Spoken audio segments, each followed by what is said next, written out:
Right now in Abuja, something serious is happening behind closed doors. The doors are not just physically closed. The details are also being kept very tight. Top political leaders are meeting quietly. Convoys are moving in and out of the presidential villa. Governors are flying into the capital. Party leaders are holding strategy sessions that are not fully disclosed to the public. And when this kind of movement begins, months or even years before an election cycle heats up, experienced observers know that the ground is shifting. Over the past few days, there have been reports of high-level consultations between senior members of the ruling party and influential political figures from different regions. At the same time, opposition leaders have also been seen gathering, issuing statements, and discussing the direction of Nigeria's democracy. None of these meetings are officially labeled as crisis talks. But when powerful people start meeting frequently without giving full details, it tells you one thing: strategy is being written. Inside the presidential villa, conversations are reportedly focused on party unity, governance messaging, and strengthening structures ahead of 2027. Governors are being consulted, party elders are being engaged, lawmakers are being aligned.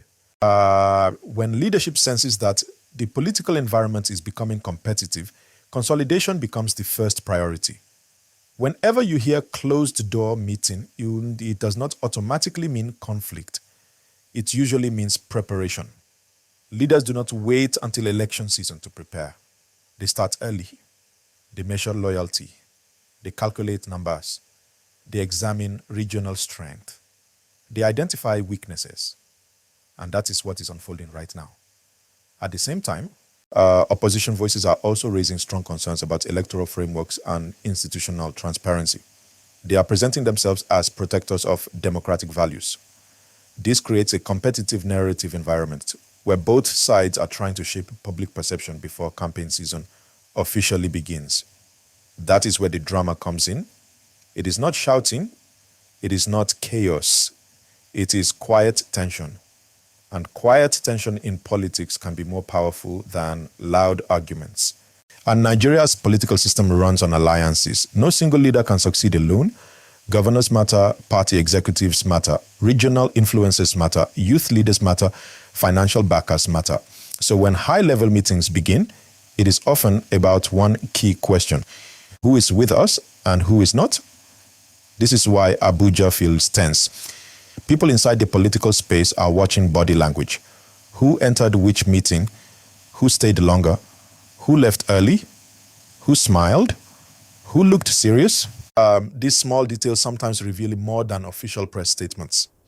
Another important factor driving these meetings is internal party stability. Even within ruling parties, there are factions, there are interests, there are ambitions. As 2027 approaches, different groups begin positioning themselves.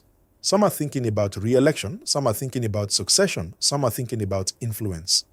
And leadership must manage all of that quietly. That management is what you are seeing behind those closed doors. At the same time, the opposition understands something very important. Divided opposition benefits the ruling party. So their own meetings are focused on cooperation, shared messaging, and possibly coalition strategy. This means both sides are calculating. And when both sides calculate at the same time, the atmosphere becomes electric. Let us also talk about voter psychology. Many Nigerians are feeling economic pressure. Many are concerned about the cost of living. Many are looking for stability and progress.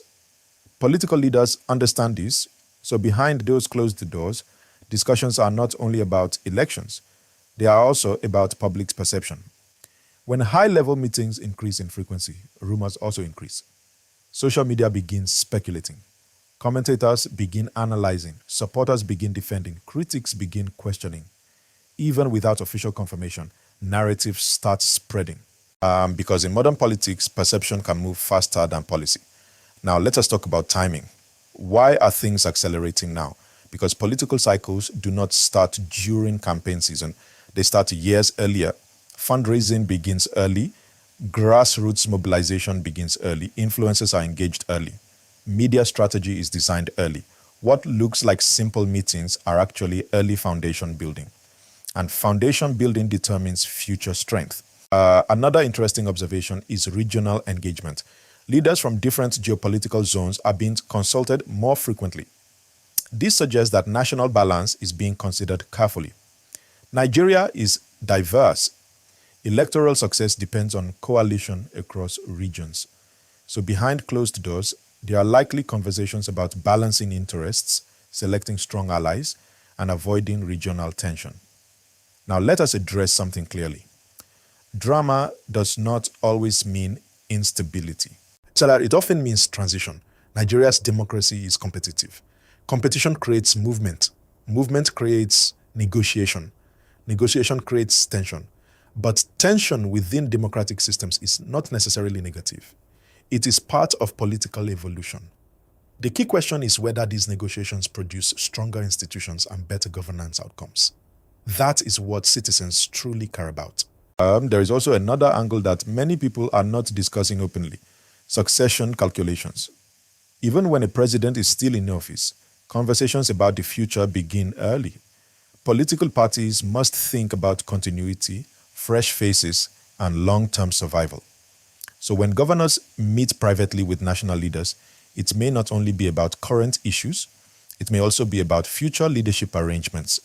And that possibility alone can create quiet tension within party structures. Meanwhile, opposition leaders are likely discussing how to present a united front. If they appear fragmented, they weaken themselves. If they appear coordinated, they increase competitiveness. So both sides are playing strategic chess, and Abuja is the chessboard. The reason this feels dramatic is because Nigeria has experienced high-stakes elections before. History shows that alliances can change outcomes. Internal disagreements can shift momentum. Public opinion can swing quickly. Please like this video and subscribe so you can stay informed as these developments unfold.